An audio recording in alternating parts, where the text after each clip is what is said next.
Hello and a warm welcome to all the viewers of Democratic Dialogues. This is me, Dev Surbi Yadwanshi, your host. And with me, I have a very special guest today, Ranjan Solomon, who's based in Goa. Warm welcome to you, Ranjan. Welcome to You, Democratic Dialogues. So Ranjan is an activist, a prolific activist, been part of civic society for decades, and has been at the forefront fighting for several issues.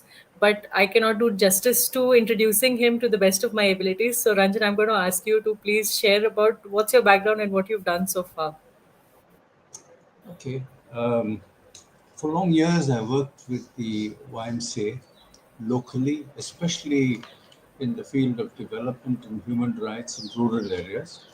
And from there, I worked internationally in Asia Pacific and then at the global level. I was always involved in questions of justice and human rights. And it was in 1987 when the Palestinians went on their first intifada that I started visiting Palestine. And since then, I visited Palestine maybe once, twice, and sometimes even thrice a year. So I'm very connected to the Palestinian question. I won't call myself an expert, but I call myself an activist and a solidarity activist, very keenly looking forward to the day when Palestine will be free. Absolutely. Thank you so much for sharing what you've done, and it's heartwarming and amazing to see people coming together across the globe for Palestine. Uh, and although the tragedy has been of immense proportions, the genocide that's happened in the past 15 plus months, it's really nice to see that people are coming out in really large numbers, and you've been fighting for this issue for so long. Thank you for that. So, I want to address a few questions with you today. First and foremost, APAC and the allied PR machinery of Israel have consistent talking points that reflect majorly in the Western media's headlines, bylines, and general narratives. One of them is Israel's right to defend itself. What are your thoughts on this? And is it truly a right to defend one's country or a carte blanche to commit genocide on Palestinians? This whole question of Israel has the right to defend itself is something that the Western media talks about. If you are familiar with this person called Piers Morgan, that's his one and only question. He says, "Do they not have the right to defend themselves after what happened on October 7th?" And I don't know why it doesn't strike his little brain that it was not October 7th that this whole thing started. It started in Yeah, 1948. Yeah. So those, and in 1948, we saw what was called the Nakba, in which land in which the Israelis were not living in. There was no such thing as Israel for a long, long time, nearly 30,000 years, when they deserted their land and went away to different parts of the world, and then somehow or the other gathered in Europe and decided, okay, now they're going to create Israel because they had been chased out wherever they were, and especially the persecution that they had to go through in Germany and in Europe as a whole. Something that I don't agree with. I don't think you can agree with the Holocaust at all. You know, it was the most cruel thing that Hitler did. I mean, and now the Germans are trying to make up for it by going the other way. So I think this thing of what the right to defend yourself, I think, is first for the Palestinians because their land has been stolen in 1967. In the 1967 war, there were 6 wars before that.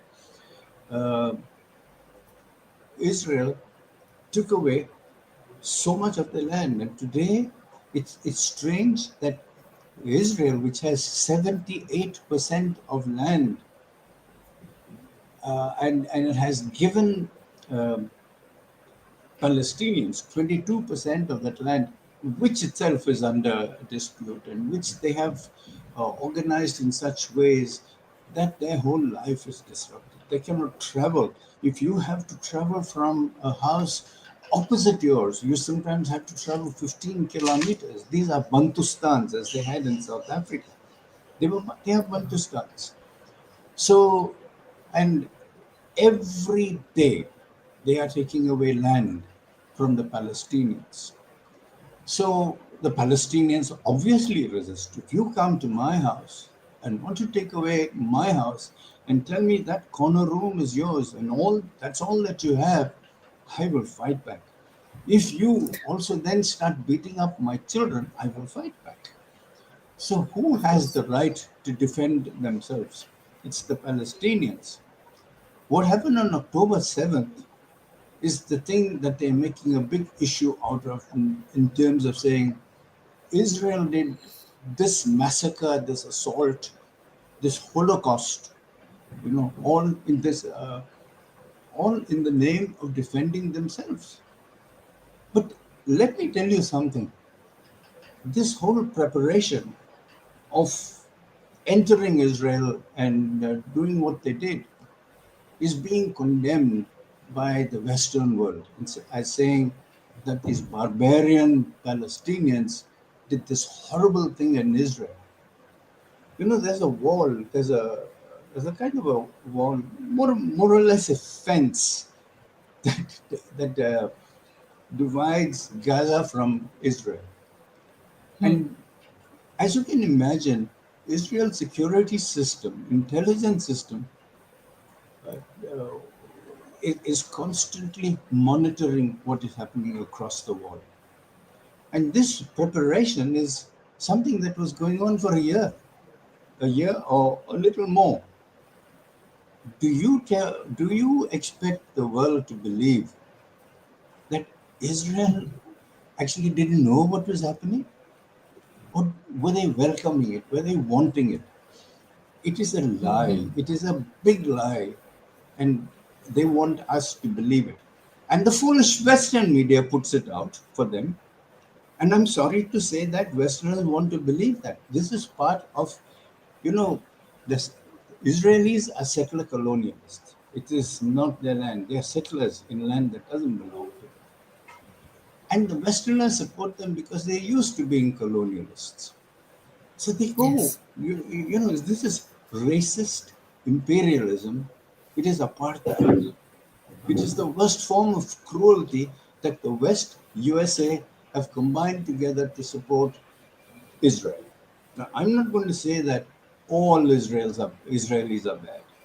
There are peace movements that in Israel that are fighting against their government, against odds. They're very small numbers. They're very small numbers, and believe me, they are also persecuted. They're persecuted by their own people because it's like they are backstabbing their own people. But that's not true. I met a lot of them, and I they think are Haaretz was the latest one who was no. the publication that was banned, right? That's right. But Haaretz is a newspaper that has Uh-huh. been courageous enough to challenge the status quo. I know, the writers for the Haaretz who have never given up fighting the Israeli systems and criticizing it. They're the only ones who have the courage to do it. But they will not stop. It will not stop. But even the Palestinian Authority, which is beholden, Abbas and a few others who are beholden to the Israelis for their survival. Remember, Abbas is 92 years old, politically important, and physically very impaired, but still holds on. And they need him. He is Israel's proxy in Palestine. Now, he also didn't allow Haaretz to report from Palestine because the reports were not good, not in his favor. One of the things that strikes me quite strongly, Ranjan, is that when this argument is being made, about the right to defend itself, We've heard a lot of reports, and these have been confirmed that on October the 7th, when the hostages were being taken and supposedly Hamas was retreating, um, Israeli government gave the Hannibal directive a go ahead, and actually a lot of their hostages were lost because Israeli authorities shot at their own citizens because of the Hannibal directive. So on the one hand you have the right to defend itself. So what is this the right to kill its own citizens? I fail to understand the the consistency over here. It's very Yeah. difficult to fathom. You know, the Hannibal directive is one of the most obnoxious directives that one heard of at wartime. It simply means don't let your own people get caught to tell the real story. That's all. That's all it is. So they killed a lot of Israelis on that day. Okay, and it's important to remember that a number of Israelis who were killed on that day were killed by Israeli soldiers. The second thing is this: all these stories about babies being put into ovens and all that big stories, it has come out now and officially that these are false stories. There is Yeah. no truth to the way uh, the Israelis were treated. You know, the exchange of prisoners is happening between in the last 2 days. And I was just watching videos of the Israelis who have returned to Israel looking very smart. I'm telling you, they were looking very clean, well dressed, well fed, and everything. And the reports of people who managed to find access at points of time said that the Israeli hostages were treated well. There could be a handful of exceptions, but it would be a handful of exceptions. At the time when this happened, there was something like almost 6,000 prisoners held in prisons in Israel who were always persecuted, who were tortured, who were even killed, who were put into, uh, who were isolated, and so on and so forth. Now, these people who come Raped. out and they were raped. They were raped recently. They were actually raped. They put sharp weapons into their anuses, just to hurt them. This is not about pleasure. There has been no equivalent of the, the maybe that, there's probably 3 to 5 Israelis who might have been injured in different ways, and uh, this is not biased thinking. It's not biased approaches. I've been following this all the time, and I know from the beginning Israeli hostages were safe. Some may have died, but more of natural causes. How do you? Nobody has proven anything. Israel has no way to prove the charges they have made about what was done to the hostages. But Yeah. Palestinians have enough and more evidence to show for how Palestinian hostages were treated. So the numbers are almost double from 5,000 to more than 10,000. More than Yeah. 10,000. So, and this is where there's a slight disproportion of how the releases are happening, 33 to 120 and stuff like that. So it looks, the media puts it out that this generous Israel is releasing more hostages than something small numbers in, uh, in Palestine that have got to be released. And if you look at, I mean, please go into YouTube and look for this. You will see them so happy. They're looking so good. I mean, they must have They're been happy there. smiling. Good food. I mean, I don't know if you've been to Palestine. The food is beautiful. It's lovely. They must have enjoyed it. They must have enjoyed the hummus and all that kind of stuff. Palestinians are the best possible hosts in the Arab world. They are very good hosts, and you don't have to defend somebody who came into. I mean, I don't think. Every, I think anybody who's attacked has the right to defend themselves, but you can't talk about it in the context of the occupation. 76 years of occupation. Will you fight back? Yes. Did they have the right to fight back? Yes. Do they have the right to defend themselves? Yes. And there's only one solution: end the occupation. It is very simple. It's three words: end the occupation, get out, go back to where you belong. Yeah. Now, the Yeah. UN itself, the UN, just to add one thing, the United Nations, when they gave Israel a deal and say you have 56% of the land, and the Palestinians who had lived there for millennium gets 46% of the land, it's unfair, it's unjust. And they fought back and they said, no, it's an unjust deal. So, and from then on, there have been wars. But imagine even that 46% is down now to 22%. And if you look at the way it's been cut up, it's not even Yeah. worth the 22%. So, in the occupation, get out from the lands that you have stolen, okay, and compensate. I think there Yes. has to be compensation, and there has to be immediate compensation.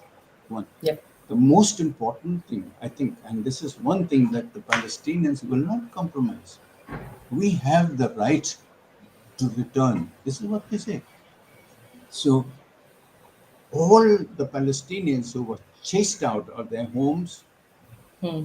all the families who were chased out of their homes, and their huge Hmm. numbers, living in refugee camps, must be brought back. The right to return is under international law. They must be brought back. There's no, there's Yeah. no negotiation on that. And this is something the Palestinians will not negotiate. And they are being asked, many of them may not go back because they're doing well in other places around Europe and in different parts of the world. But Hmm. what they are saying is, we want our right to be recognized. So give us recognition of our rights to return, if whether we return or not. I have been to Gaza. Hmm. If you go to Oh. Gaza, you will find elderly people Hmm. carrying they'll show you the key to their house, Yes. and they will walk with you past their house and say, that was my house. It's a beautiful house. Hmm. And you will see these Israelis standing at the gate looking at them so defiantly. They have robbed that house. That is stolen. Palestinian property is a matter of theft, and for theft, you are put into prison. You don't get a right to defend yourself. Sorry, not acceptable.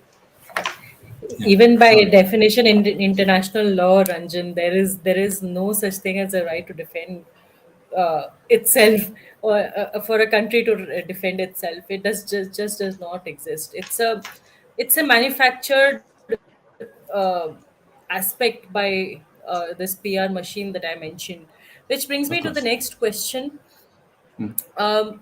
There are vested economic interests behind the expansion of Israel, and what Smotrich terms as Greater Israel, which not only involves Palestine but parts of Syria, Iraq, part of this one, Lebanon, Lebanon, and the, which is that other one, Georgia, if I'm not mistaken, not Georgia. Georgia is in parts Russia. of Saudi Arabia. Saudi Arabia.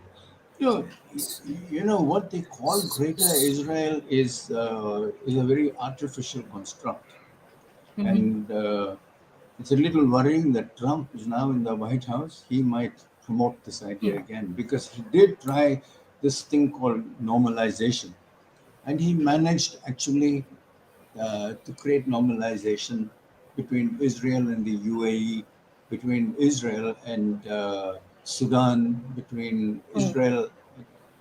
So there have been a few countries that have normalized. They want Saudi Arabia the most because it's got its money and it's got its oil and so on and so forth. But Oh. uh, the prime minister of uh, Saudi Arabia actually said to the Americans, do you want me to normalize with Israel and get shot like Sadat in Egypt because he normalized with Israel? No. remember one thing, that the ruling classes in the Arab world are would like to normalize with Israel for business reasons. They got more business brain than maybe even the Israel, the Jews. No, the Jews are also good at business, but the Arabs are no fools. But the street is completely against what Israel is doing to the Palestinians. So they will not allow it.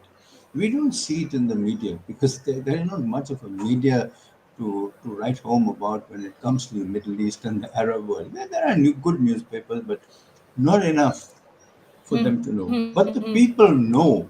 Remember, a number of Palestinians work in the Gulf. Yeah? And so they get Yes. the news, and that news spills into the streets. We have not seen too much of the protests on the streets. The streets will not accept their rulers doing just what they want to. At some point of time, that will collapse. So Yeah. there So is. my question is basically that Trump's son-in-law. When we talk about the economic interests, Jared Kushner has investments in construction companies that build settlement properties in occupied Palestinian territory.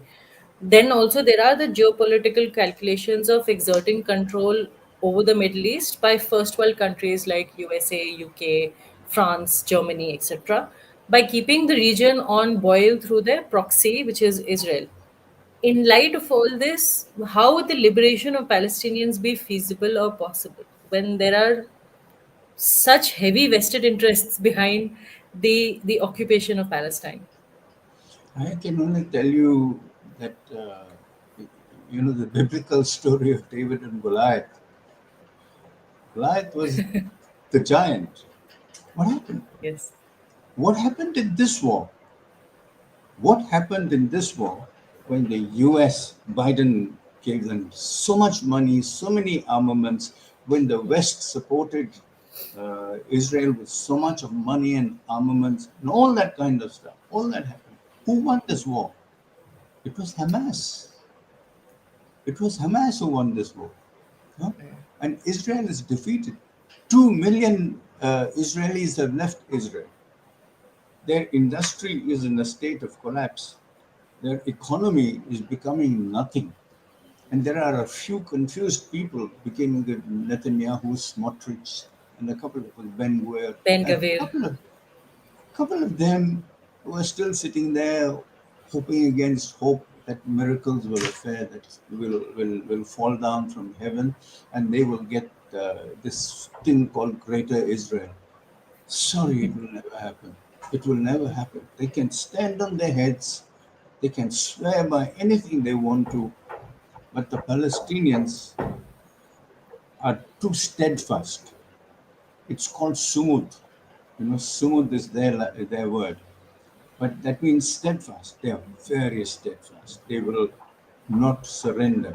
I have friends who've been to prison once, twice, thrice, and a very close friend of mine, he was taken thrice for, and he said, I wasn't even a terrorist. I was against the government. I spoke against it, but they took me in. And he was a very influential civil society leader. So they took him in. And he said the third time when I came out, my house was built by my brother in Germany who came down and built me a beautiful house. I love that house. I've stayed there. I've lived there. So, if we are worried that this mighty big army has lost against Hamas, which is more than doubled in the last 18 months. It's very sad that 48 or 49,000 people have died. Actually, the calculation says 186,000. And today, Trump has said, oh, that's just like a dump yard. I mean, it's been smashed and there is nothing to it. He says there is nothing to Gaza. So I don't know what they're going to do. No, he doesn't know what he's going to do. Trump hasn't become president of the world. He's become president of of the US, which is not the strongest country or the strongest economy in the world anymore. The others, and China, and they don't boast about what they're doing. They're strong. The US, has huge amounts of poverty. Their democracy is as faulty can be. It's a money back democracy. And if you don't get money, you don't win an election. So it's a money back democracy. I don't want Yeah. to learn anything from the USA, and I hope nobody wants to learn anything from the USA. But the US has supported all of this nonsense. I think finally, and I don't know if it's from the heart, Biden confessed that this was a, um, a genocide. And he said, I feel Yeah. sorry, but it's too late. 46,000 plus 41%. They say actually maybe 180,000 people have died. But I just, because you talked about real estate, yeah, and Jared Kushner. Jared Kushner's only credentials were he was Trump's son-in-law. Hmm. He was a builder, and he learned how to be a builder from Trump. And he says, I read 14 books on Israel. So I mean, sometimes stupidity has its limits. You can't say, I read 14 books and therefore I know it. But as soon as the Gaza war started, he found himself in the Gaza Strip, one of the most beautiful strips. The sea, the landscape, it is so beautiful. It is so beautiful. This is what they're looking for. I don't know if you can even categorize this war as a war about real estate. No, it's this about that. Because they would love to live along this beautiful coastline where you get beautiful food, where you get beautiful people. The Gazans are beautiful people. And even in their utmost misery, they will take care of you. Yeah. Again, I go back to Gaza when we visited Gaza during the second Intifada, and that was in 2001. There were Hmm. killings going on. And we were there for 3 days. We were supposed to go and visit the organizations, but the only thing we were able to do was to go from one funeral to another. We were able to go to houses where army people of the army soldiers, young soldiers, would go on housetops, and they were sharpshooters, kill children who were playing just an ordinary game of football.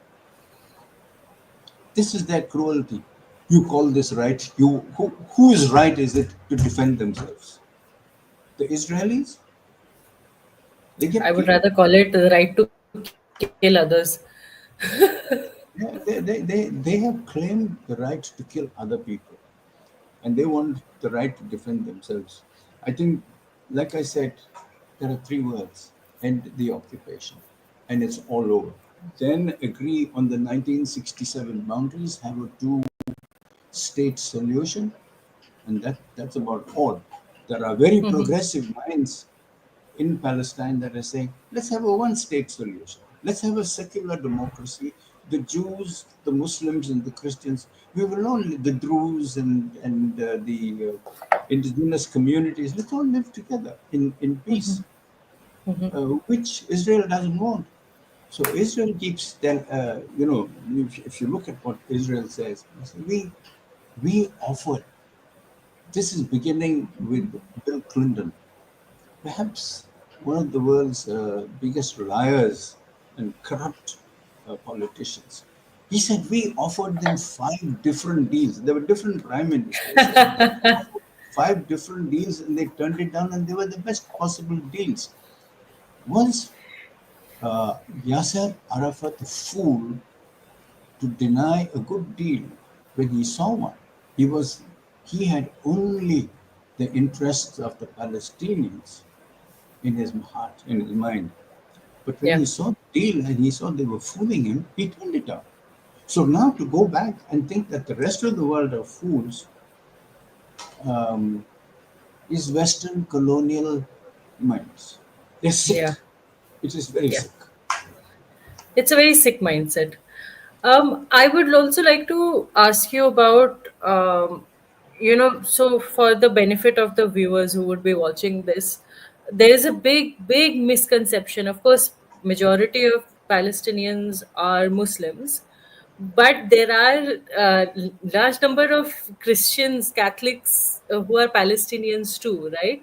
So in this genocide, it's not just been the Muslims who've been killed. There are Christians who are Palestinians who've been killed too.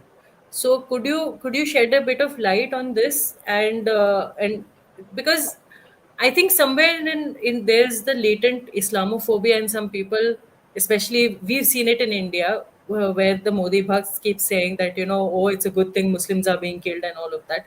So could you clear this misconception? It's completely untrue. I cannot remember the name of this Al Jazeera journalist, the woman who was killed last year by a sharpshooter. Again, pardon me for not being able to remember the name. I should. Um, it's somewhere here. It's at the tip of my tongue. If it comes out, I will say it. She was a Christian. Yeah. Uh, in Gaza, they burned down churches. They burned down churches. They burned down Christian institutions. Um, so they have been also slaughtering Christians because they know that Christians are listened to by their brothers and sisters around the world, and therefore they have a certain amount of influence. And that is why you find the Muslim Christian equation very close. You know, the Muslims don't hate the Christians, and nor is it the other way. Therefore, they are one and the same. They go to church on Sundays, so they're Christians, and they go to mosques, and they are the Muslims. But they also interchange that. They also interchange that. If you look at most names of Palestinians, you would think that they are Muslims. That's their identification with that culture. It's not in India. If you look at many Christians' names in India, we have some Jack, John, and whatever it is. Very hard to find a Ranjan as a name. But I also got Solomon too. Solomon is very convenient for me. When Uh, I enter Tel Aviv at the airport, they see Solomon, they think I'm a Jew. Yeah, and so they don't bother me too much. And if somebody decides to ask me a few more questions, what have you come here for? Well, I'm a Christian and I'm come here as a pilgrim. And I'm a pilgrim. Uh, what will you do here? Go to churches. Oh, yes. And what will you do in the churches? I said, I'll go to churches to pray. Look, what else do you go to churches for? No, you're so stupid, they will let you in. I mean, so that's because I'm an outsider. Huh. Thank you for clearing that up, because I've also been following this issue for some time, and I'm so sick of trying to explain to people it's not just the Muslims, it's Christians. And on another note, a Muslim life is not any less valuable than a Christian life. It's human beings who are being killed at the end of the day. That has to bother you. If you are a good human being, if you have a heart, that has to bother you at some level. If it doesn't bother you, then there's something wrong with you. They live as a common humanity. They Yes. believe they are a common humanity. So they defend the churches, they defend the mosques. The Christians will be there when the mosque is under attack. Similarly with churches, church leaders have close ties with religious Muslim leaders. And if you allow me to, I would like to say a small thing about a Christian collective called Kairos. Kairos in Greek means moment of truth. And Okay. in 2009, when things were getting very, very bad, a collective of Christians wrote together a document called the Kairos document, the moment of truth. It's a very political document. You could call it a manifesto, but they have drawn it from the church. I think one of the most amazing sections of that document is very Christian. It says we will we will engage in loving resistance. That means we don't hate our enemy. We love our enemy, but our enemy is doing the wrong thing. Therefore, we will challenge him. Therefore, we will resist. And therefore, we will not accept this. The truth is not the truth of the Israeli against us is not acceptable. So we will resist. And many Christians are in prison today. Many Christians. Many Christians. Yeah. And so many Why would a Christians have Christian go died to too. jail if it was only a Muslim issue? They would just stay away. No, that's the general tactic, isn't it? It's trying to show Palestinians as these Muslim savages who are out for Jewish blood. It's I think literally from the right wing toolkit where you oversimplify, falsify everything to such an extent that it just completely obfuscates what is the reality and creates an alternative reality to be presented to the people just so that it can spread as propaganda. So, thank you for clarifying that. Another interesting aspect that I want to cover with you uh, is how do you see this playing out on the international stage, given the recent and emphatic push by the BRICS plus nations to shift from a unilateral to a multilateral world order? You also mentioned the US economy that's in decline and they are having a huge amount of issues within their country. Will the global south be successful in ensuring Palestine becomes free? Again, this is not shown too much by mainstream media. But Yeah. if you hear African leaders speak about what is happening in Palestine, they are fiercely in support of Palestine. Fiercely in support of Palestine. Because what they say, because they have experienced colonialism themselves, and they Yes. know, they understand the cruelty of colonialism. But they also understand that this is cruelty plus, plus, plus. Yes. And the Israel has tried to make its entry into Africa, saying, we are part of Northern Africa, we are Middle East, and therefore we should be allowed to come and join the African Union. And they have sent ministers and high level officials to meetings of the African Union, only to be asked to vacate the room. They have been humiliated and asked to vacate the room. This is a lovely scene.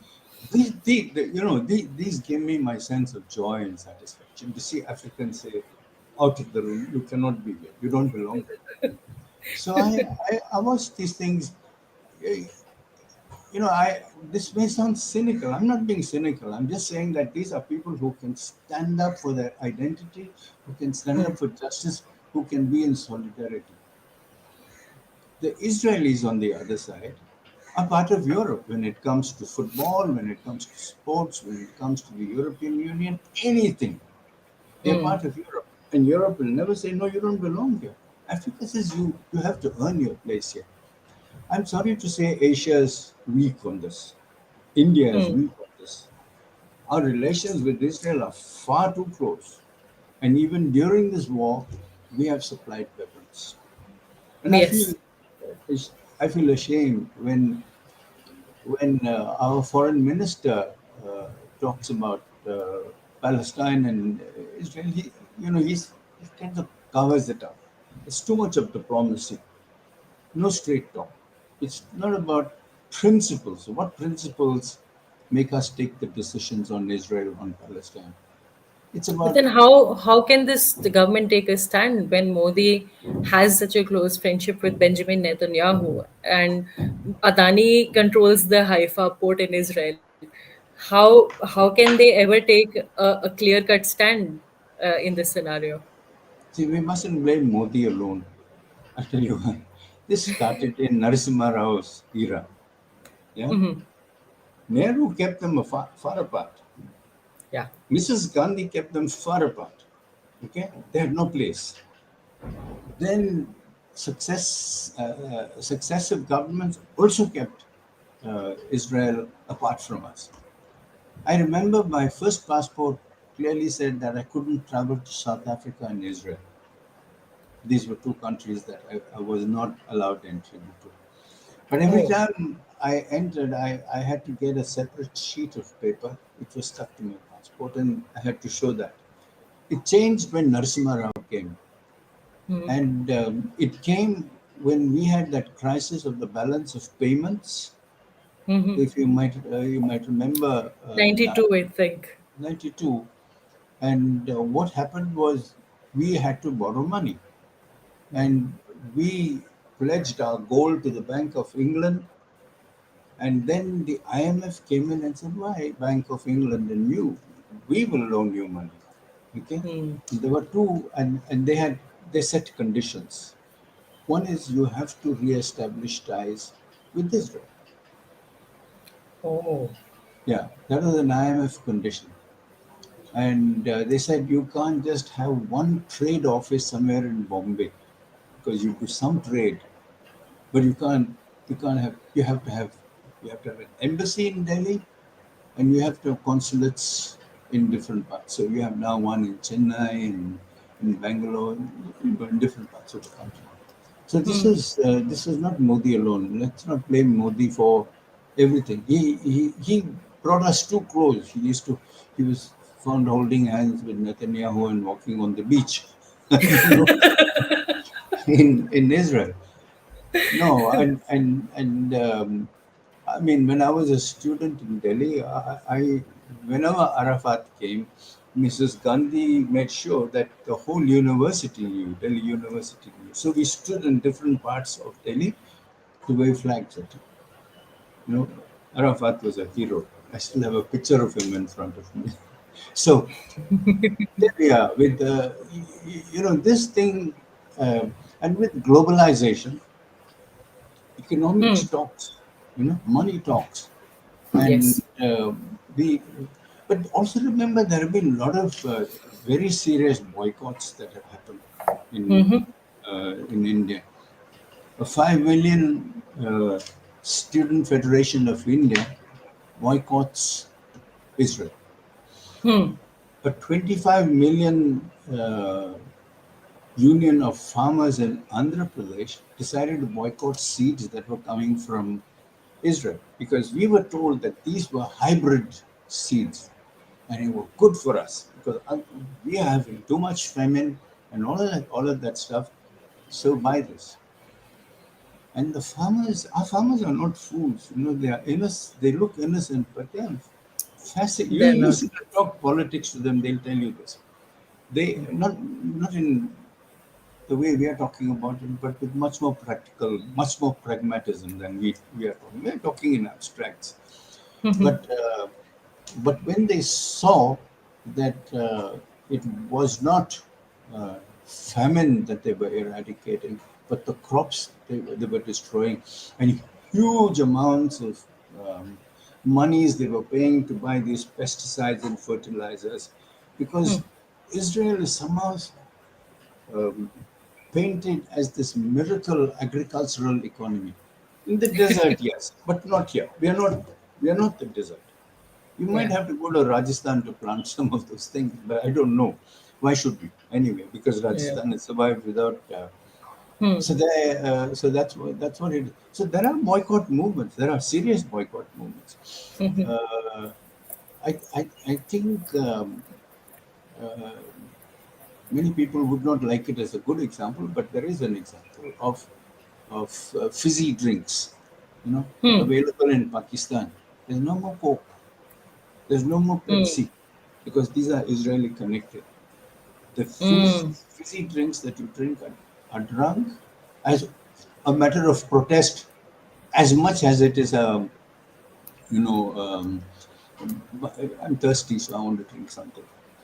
I also know that during one of the assaults of Israel in Gaza Strip, we had friends who went to hotels around Bombay and said, "Please don't sell coke till this war is over," because Indirectly, you are supporting Israel, and this is what they're doing. So there have been campaigns. Yes. There has been a very dedicated campaign in Delhi, the INCAC-B, which is the Indian Committee for the Academic Boycott of Israel. That has that has encouraged a number of people not to take the scholarships they get. They get good scholarships, good salaries, so they go. So Israel is making use of this. There's a kind of an unequal relationship in some ways. So when you get scholarships, good scholarships, you take it. When you get academic appointments, you get scientific appointments, you tend to take it because the salaries are very elevated, and they have taken them. And this kind of boycott has got to stop. Now there was a great tabloid, and I'm sorry I'm old. You can see from my gray hair that who refused to go. And we had some Palestinians with us in Delhi, and we were talking about this.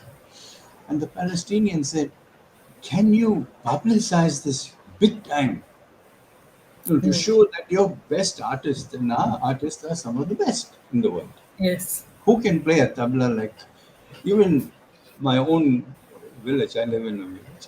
My average tabla is a much better percussionist than many people in the West. They should not be allowed. They should not be allowed to. They should be encouraged when they don't go, given awards, given recognitions, taken around the country, big thali bajao for them. But I bringing you back to the question. The crux is that, do you think the global South, where the movement that's happening with BRICS Plus, and there's a lot happening on the international stage. Although the Western media is keeping it hushed up, they're not talking about it and poo-pooing it, but uh, there is a movement. There is something moving with the global South. So would the global South be able to, with China at its helm, most likely, be successful in ensuring that Palestine becomes free of Israel? See, the number of countries that joined BRICS, both in terms of GDP and in terms of population, is bigger than the West. So Yes. much bigger. And people, even Saudi Arabia wants to join this. And and if countries that were once loyal to the West say we're joining BRICS too, let that be the UN, because in any case the UN cannot do too much through its Security Council. Can't do too much because one of those five countries simply says no, and that's a veto, and that's finished. So we can't Yeah. expect too much from now. The US has decided to withdraw from the WHO. So multilateralism is something that Trump is going to kick out to his regret. Yeah, he will regret it because America cannot do what China is doing. China is not boasting about how rich it is. China is quietly doing its development. This Yeah. TikTok and all that kind of stuff. It'll come back. You watch, all the Americans will use TikTok. And and I'm People have made sure careers in on TikToks. correct. And in private, I have a feeling even Trump will look at it. So with Western Europe is also getting. There are two aspects of Western Europe. One, it's very weak. It's getting weaker and weaker economically. Fascism is rising, and if fascism rises, also anti-Semitism, which means the Jews are Yes, not going to get benefits from Western Europe. Uh, absolutely. if we saw the campaigns, the huge student rallies, workers' rallies in the US, they were saying no to the kind of support we are giving Israel. So Israel has become very weakened. I said to you earlier, 2 million Israelis have left. I've been studying this. That means that much human resources have gone away. That Yes. much investment has gone away. I have not only taken away my investments and everything, all the money from the bank, but I have also taken away my human capital. Yes. from Israel. And why should I return? Because I don't know when the war will return. They have now seen a determined Hamas, which, by the way, uh, they killed so many innocent Gazans, but the Hamas is not intact. It is twice more, or much more, much more. So I have to say something about Hamas here because many people would get the impression that Hamas is an army. Hamas is not an army, it's a government. It's the government of Gaza, and they are still ruling Gaza. Yeah. Uh, okay, it has been destroyed by an army that was superior, but now cannot exercise that superiority anymore. They say that they have dropped so many bombs, these 20,000 bombs, many of which didn't really take off. So all this ammunition is available for whom? The Gazans. So then now they've been armed free by the very Israelis who tried to destroy them completely. They've been destroyed. To rebuild is going to take many, many decades. Okay, but I tell you, nobody will starve. I have never seen a single beggar in Palestine or Gaza any time that I've traveled. Never, Oh, wow. never. They will never let their neighbors die of illness or of hunger. Never happens. It's not like how on our streets you will find beggars and beggars and beggars. Yeah? And our government's doing nothing about it. But not in Palestine and Israel. People should go and see that. That's amazing. People either find work or people send people in. If I'm in Germany and I have a good job, make sure I send enough money back for um, weaker communities in Palestine or in Gaza. Nobody starves. So So they have a if strong sense of community. yeah, but this starvation happened for the first time when it was enforced by the Israeli army. People died because they were not allowing food to go in. But I think many of these things will change. Trump may wish to have it another way. Trump may have even made a deal with Netanyahu to say, look, 42 days, the first phase, we'll go on with it and we'll do something and upset it all, and then the war can start again. By then, Hamas will have relaxed. Hamas won't be relaxed. They are foolish. They are utterly foolish. I'm just watching Trump's remarks on television, and he is a fascist, a dictator. He Without a really doubt. imagines he owns the world. I'm on Canada, I'm on Greenland, and he's planning to come to India. I wonder if he wants India to. you know, I'm He's going kidding. to be booted out. He'll, he'll never get India.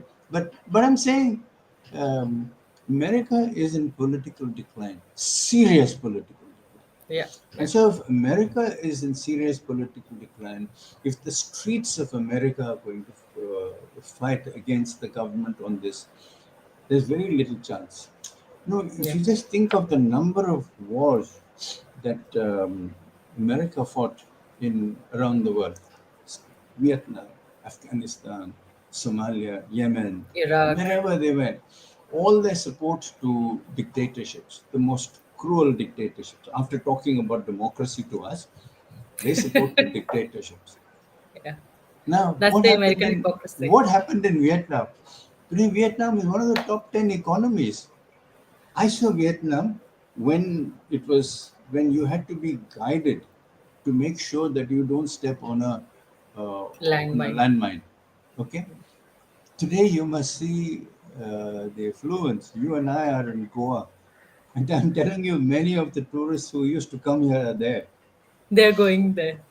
Many of Yes. us who live here are also going to Vietnam because that's how beautiful it is. Yeah, so they've recovered. So all the Afghanistan is a very interesting story. The Americans went into Afghanistan to chase the Taliban out. The Taliban chased them out, and they are still there. But the Americans are in America. Of course, they stole $200 million, and they're keeping it in America. Hmm. But that's Europe. If you ask Sashi Tharoor, he has a very beautiful speech which you should watch on YouTube. Speaking at Oxford University, he About tells the reparations. yes reparations. He says if you give us reparations, then we'll have to give you aid. Yeah, yeah, I'm sorry, I True, slightly true. shifted. No worries. It was an absolute pleasure to have you today Thank and you. hear your views and the treasure trove of knowledge that you have, not just theoretically but practically, since you've been to Palestine so many times and been involved so actively in this issue for decades on end. So thank you so much for sharing Let all me that you let me have today. let me show your viewers something.